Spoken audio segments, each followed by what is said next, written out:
രാവിലെ ജിത്ത് വിളിച്ചപ്പോഴാണ് എഴുന്നേറ്റത് തന്നെ. നീ വേഗം റെഡിയാവ്, രവി സാറ് 10 മണിക്ക് ചെല്ലാൻ പറഞ്ഞു. ഞാൻ ഇപ്പോൾ വരാം. ഞാൻ വേഗം ഹോസ്പിറ്റലിൽ വിളിച്ച് അപ്പോയിൻമെൻ്റ് എല്ലാം ആഫ്റ്റർനൂൺ ആക്കാൻ പറഞ്ഞു. ഫ്രഷായി കാത്തുവിനോട് ഡ്രസ്സ് മാറാൻ പറഞ്ഞു. അവൾ എന്നെ നോക്കിയിരിക്കുന്നു. ഇനിയും അവൾക്ക് സമ്മതമല്ലെന്ന് ആമീട് വിളിച്ചു പറഞ്ഞിരുന്നു. കാത്തു, നീ എനിക്ക് വേണ്ടിയൊന്ന് റെഡിയാവ്. ഞാൻ അടുത്തേക്ക് ചെല്ലാൻ തുടങ്ങിയപ്പോൾ വേണ്ട, ഞാൻ റെഡിയായി വരാമെന്നവൾ കൈകൊണ്ട് പറഞ്ഞു.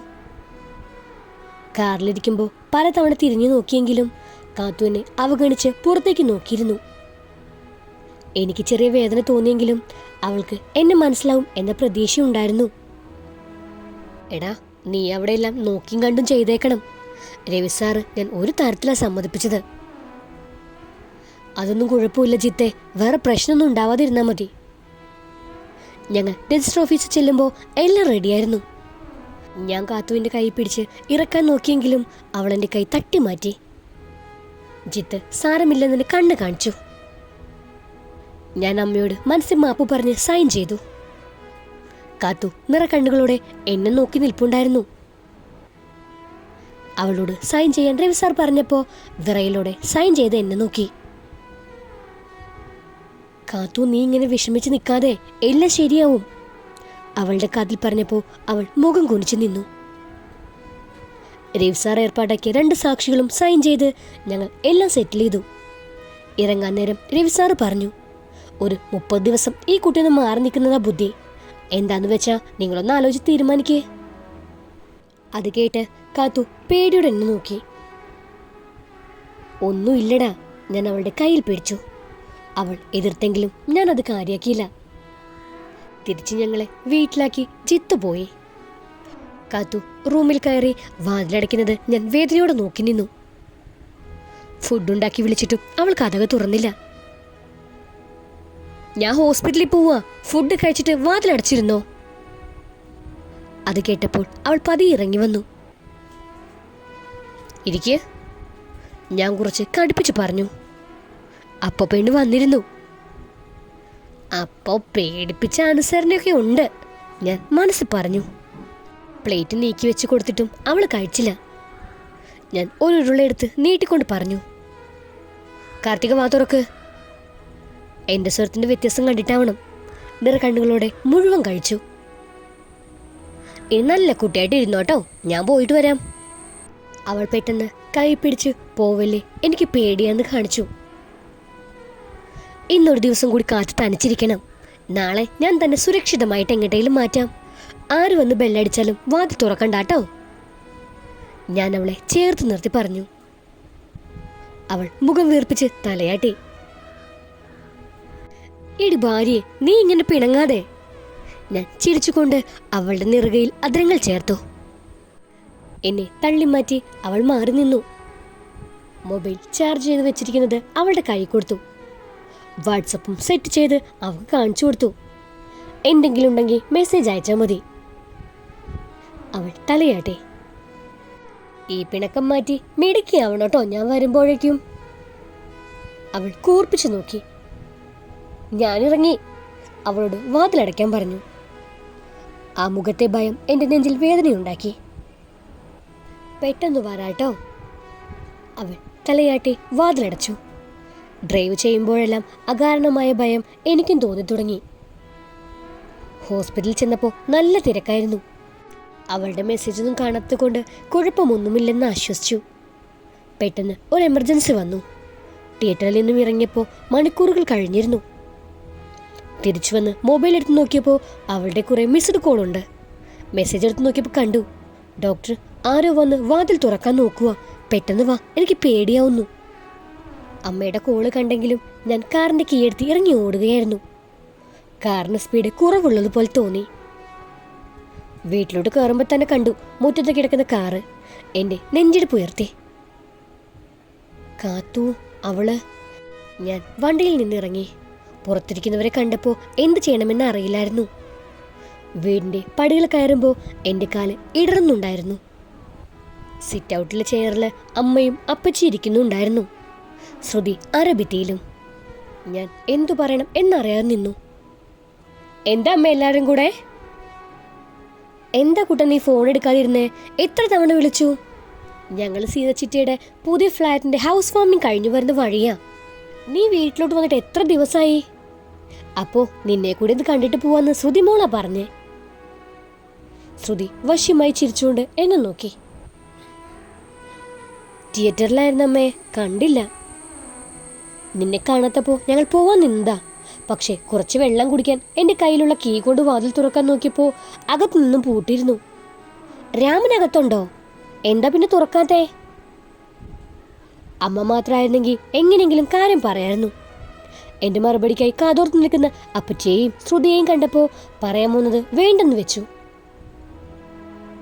എന്തായിരുന്നു, ഞങ്ങൾ ഇവിടെ തന്നെ നിർത്താനാണോ പ്ലാൻ? വാതിൽ തുറക്ക്, ശ്രുതിയാണ് പറഞ്ഞത്. അമ്മയുടെ മുഖത്ത് നോക്കിയപ്പോൾ അറിയാൻ പോകുന്ന കാര്യങ്ങൾ കേൾക്കുമ്പോഴുള്ള റിയാക്ഷൻ ഓർത്ത് വിഷമം തോന്നി.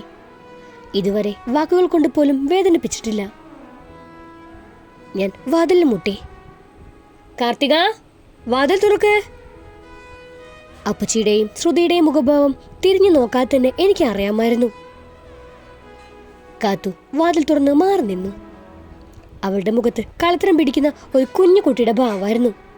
അവൾ വിറയ്ക്കുന്നത് കണ്ടപ്പോൾ എനിക്ക് അരികിൽ ചെന്ന് ചേർത്ത് നിർത്താൻ തോന്നി. കുട്ടാ, ആരാ ഇത്?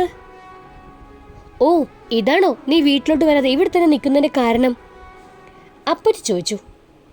ഞാൻ മറുപടി പറയാൻ തുടങ്ങിയതും കാത്തു പെട്ടെന്ന് ഒരു പേപ്പർ അമ്മയുടെ കൈ കൊടുത്തു. അമ്മ അത് വായിക്കും തോറും അമ്മയുടെ മുഖത്ത് ടെൻഷൻ കുറഞ്ഞു വരുന്നതായി കാണാമായിരുന്നു. എന്താടി മിണ്ടാൻ നിൽക്കുന്നേ? അപ്പച്ചി കാത്തുവിന്റെ അടുത്തേക്ക് ചെന്നു. സീതയെ വേണ്ട. രാമൻ വരാത്തതുകൊണ്ട് തൽക്കാലത്തേക്ക് കുട്ടന് ഫുഡ് ഉണ്ടാക്കി കൊടുക്കാൻ വന്ന കുട്ടിയാ. അതിന് സംസാരിക്കാൻ പറ്റില്ല. നമ്മൾ വാതിൽ തുറക്കാൻ നോക്കിയപ്പോ പേടിച്ച് വേറെ ആരാണെന്ന് ഓർത്താ തുറക്കാതിരുന്നേ. ഞാൻ വേദനയോടെ കാത്തുവിനെ നോക്കിയപ്പോ അവൾ പറയരുതെന്ന് കണ്ണുകൾ കൊണ്ട് അപേക്ഷിച്ചു. നിന്റെ വെപ്പും കൂടിയും കിടത്തൊക്കെ ഇവിടെയാണോ? അപ്പച്ചി വീണ്ടും കാത്തുവിന് നേരെ തട്ടിക്കയറി. എനിക്ക് വിളിച്ചു പറയണമെന്ന് തോന്നി ഇവളെന്റെ എല്ലാമാണെന്ന്. കാത്തു കൈകൾ കൊണ്ട് അല്ല എന്ന് അപ്പച്ചിയോട് പറയാൻ ശ്രമിച്ചു. സീതേ, ആ കുട്ടിയുടെ വീട് ഇവിടെ അടുത്താണ്. അത് വന്നു പോകുന്നതാ. നീ എന്തിനാ അതിനെങ്ങനെ പേടിപ്പിക്കുന്നേ? ഇങ്ങനെ വരുന്നവരൊക്കെയാ പതുക്കെ വീട്ടുകാരായ ചരിത്രം പലയിടത്തും കേട്ടിട്ടുണ്ടല്ലോ. എന്റെ മകള് ഭാവിയിൽ വിഷമിക്കാനുള്ളൊരു അവസരം ഉണ്ടാക്കരുതല്ലോ. എനിക്ക് നല്ല ദേഷ്യമൊന്നും തുടങ്ങിയിരുന്നു. പക്ഷേ കാത്തുവിന്റെ മിഴികൾ എന്നെ ഒന്നും പറയാൻ അനുവദിച്ചില്ല.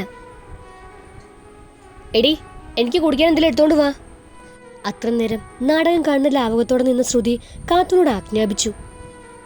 കാത്തു അകത്തോട്ട് പോയപ്പോൾ ഞാൻ അമ്മയോട് പറഞ്ഞു, അമ്മയെ ഞാൻ കൊണ്ടുപോയി വിടാം, ഇവര് പൊക്കോട്ടെ എന്ന്. അതെന്താരണോ ഞങ്ങൾ ഓടിക്കാൻ ഇത്ര ധൃതി? ശ്രുതി ചോദിച്ചു. എന്റെ മുഖത്ത് ദേഷ്യം കണ്ടിട്ടാവണം അമ്മ പറഞ്ഞു. കുട്ടാ, ഞങ്ങൾ ഇറങ്ങുക. രാമൻ വന്നു കഴിയുമ്പോ വീട്ടിൽ സഹായത്തിന് നിൽക്കാൻ ഈ കുട്ടിയോട് വരാൻ പറ്റുമോ എന്നൊന്ന് ചോദിച്ചു നോക്ക്. ഇപ്പൊ വരുന്ന ശാന്തയ്ക്ക് ഒട്ടും വയ്യ. അടുത്ത മാസം മുതൽ അവള് വരില്ലെന്നാ പറഞ്ഞേ. അമ്മേ, അതൊന്നും നടക്കില്ല. നമുക്ക് വേറെ ആരെങ്കിലും നോക്കാം. കാത്തു വെള്ളം കൊണ്ടുവന്നപ്പോ അമ്മ ചോദിച്ചത് കേട്ടെന്ന് മനസ്സിലായി. എന്താടിത്? നിനക്ക് കുറച്ച് തണുത്ത വെള്ളം കൊണ്ടുവന്ന് തന്നൂടെ? ശ്രുതി പിന്നെയും കാത്തുനോട് ദേഷ്യപ്പെട്ടു.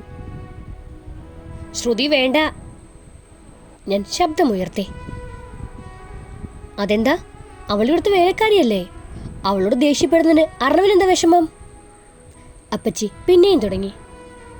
ഞാൻ അമ്മയെ നോക്കിയപ്പോ അമ്മ കാത്തൂരെ വിളിച്ച് അടുക്കളയിലേക്ക് പോകുന്നത് കണ്ടു. തിരിച്ചു വന്ന് അമ്മ പറഞ്ഞു, കുട്ടാ, കാർത്തിക സമ്മതിച്ചു വീട്ടിൽ വരുന്ന കാര്യം. തിങ്കളാഴ്ച മുതൽ രാമൻ വരും. ഞാൻ വിളിച്ചു പറയാം. നാളെ വൈകുന്നേരം നീ കാർത്തികയും കൂട്ടി അങ്ങോട്ടേക്ക് പോരും കേട്ടോ. അമ്മ എന്താണ് ഈ പറയുന്നേ? കാർത്തികയ്ക്ക് അങ്ങനെ വരാനൊന്നും പറ്റില്ല. നിനക്ക് എന്താ കുട്ടാ? ആ കുട്ടിക്ക് സമ്മതാ. അതൊരു സഹായമല്ലേ. രാമൻ വന്നാ അതിന് പെട്ടെന്ന് വേറെ പണി കിട്ടുവോ? എനിക്ക് പിടിവിട്ട് തുടങ്ങിയിരുന്നു. കാത്തുവിനെ നോക്കിയപ്പോ അവൾ മുഖത്തേക്ക് നോക്കാൻ നിന്നു. നമുക്കിറങ്ങാം, അമ്മ അപ്പച്ചിയോട് പറഞ്ഞു. അപ്പച്ചിക്ക് അത്ര വിശ്വാസമായിട്ടില്ലെന്ന് ആ മുഖം വിളിച്ചു പറയുന്നുണ്ടായിരുന്നു. പോട്ടെ അർണവ്. ശ്രുതി വന്ന് എന്റെ മുമ്പിൽ നിന്നു. അവളുടെ മുഖത്ത് ശൃംഗാരം ഞാൻ കണ്ടില്ലെന്ന് നടിച്ചു. അവര് യാത്ര പറഞ്ഞു പോയപ്പോ ഞാൻ വാതിലടച്ചു. കാത്തു. വിളിച്ചു തിരിഞ്ഞു നോക്കിയപ്പോ അവളെ കണ്ടില്ല. മുറിയുടെ വാതിൽ അടച്ചിരിക്കുന്നത് കണ്ട് മുട്ടി വിളിച്ചു. കാത്തു, വാതിൽ തുറക്ക്. അവൾ കരയുകയെന്ന് എനിക്കറിയാമായിരുന്നു. എനിക്ക് എന്നെ തന്നെ നഷ്ടപ്പെടുന്ന പോലെ തോന്നി. വേഗം മൊബൈൽ എടുത്ത് ജിത്തിനെ വിളിച്ച് കാര്യം പറഞ്ഞു. എടാ, ഒരു കണക്കിന് അമ്മ അങ്ങോട്ടേക്ക് ചെല്ലാൻ പറഞ്ഞ് നന്നായി. തൽക്കാലം 1 മാസം കാർത്തിക അവിടെ നിൽക്കട്ടെ. നമുക്ക് അതിൻ്റെ ഇടയിൽ അമ്മയെയും അച്ഛനെയും പറഞ്ഞ് മനസ്സിലാക്കാം. നീ എന്താ ജിത്തെ ഈ പറയുന്നേ? മരുമകളായിട്ടല്ല, വേലക്കാരിയായിട്ടാ അവളമ്മ വിളിച്ചിരിക്കുന്നേ. കേട്ടപ്പോൾ തന്നെ സമ്മതവും പറഞ്ഞ് മുറി അടച്ചിരിക്കുന്നുണ്ട് ഒരുത്തി. എനിക്ക് അങ്ങനെ അവളെ അങ്ങോട്ടേക്ക് വിടാൻ പറ്റില്ല. അർണവ്, നീ നന്നായി ഒന്ന് ആലോചിക്ക്. പറ്റില്ല എന്ന് തന്നെയാണ് എനിക്ക് തോന്നുന്നെങ്കിൽ നമുക്ക് അവളെ വേറെ എങ്ങോട്ടെങ്കിലും മാറ്റാം. ഫോൺ വെച്ച് നോക്കിയപ്പോൾ വാട്സപ്പിൽ കാത്തു മെസ്സേജ് ഇട്ടിരിക്കുന്നു. ഡോക്ടർ, ഞാൻ അമ്മയുടെ അടുത്ത് പോയി നിന്നോളാം. വേലക്കാരിയായിട്ടാണെങ്കിലും എനിക്ക് ആരെയും പേടിക്കാതെ നിൽക്കാലോ. ഇവിടെ ഡോക്ടർ പോയി കഴിഞ്ഞാൽ എനിക്ക് തനിച്ചിരിക്കാൻ പേടിയാ. പ്ലീസ് ഡോക്ടർ, സമ്മതിച്ചാൽ മാത്രമേ ഞാൻ ഈ കഥകൾ തുറക്കൂ. കാത്തു, നിന്നെ വേലക്കാരിയായിട്ടല്ല, എൻ്റെ പെണ്ണായിട്ടാണ് അമ്മയുടെ അടുത്തേക്ക് കൊണ്ടുപോകാനിരുന്നത്. ഇതെനിക്ക് അംഗീകരിക്കാൻ പറ്റില്ല. താനെന്തിനാ ഇവിടെ ഫുഡ് ഉണ്ടാക്കാൻ വന്നാന്ന് അമ്മയ്ക്ക് എഴുതി കൊടുത്തത്? ഞാനെല്ലാം പറയാൻ ഉറപ്പിച്ച് നിന്നപ്പോൾ ഇനി എങ്ങനെയാ പറഞ്ഞ് മനസ്സിലാക്കുമെന്നാ ഞാൻ ചിന്തിക്കുന്നേ. ഡോക്ടർ സംസാരിക്കുന്നത് കേട്ടപ്പോൾ അമ്മയാ വന്നെന്ന് എനിക്ക് മനസ്സിലായി. പെട്ടെന്ന് മനസ്സിൽ തോന്നിയതാ അങ്ങനെ ചെയ്യാനാണ്. എന്തായാലും കാത്തു, താൻ വാതിൽ തുറക്ക്, നമുക്ക് ആലോചിക്കാം. ഡോക്ടർ പ്രോമിസ് ചെയ്യ്, എന്നാ ഞാൻ തുറക്കാം.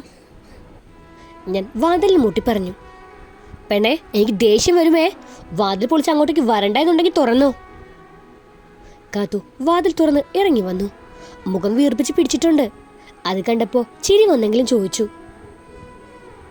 കാത്തു, താൻ കരുതും പോലെ അത്ര ഈസി അല്ല വീട്ടിൽ പോയി നിൽക്കുന്നത്. എനിക്ക് സമ്മതിക്കാൻ പറ്റില്ല.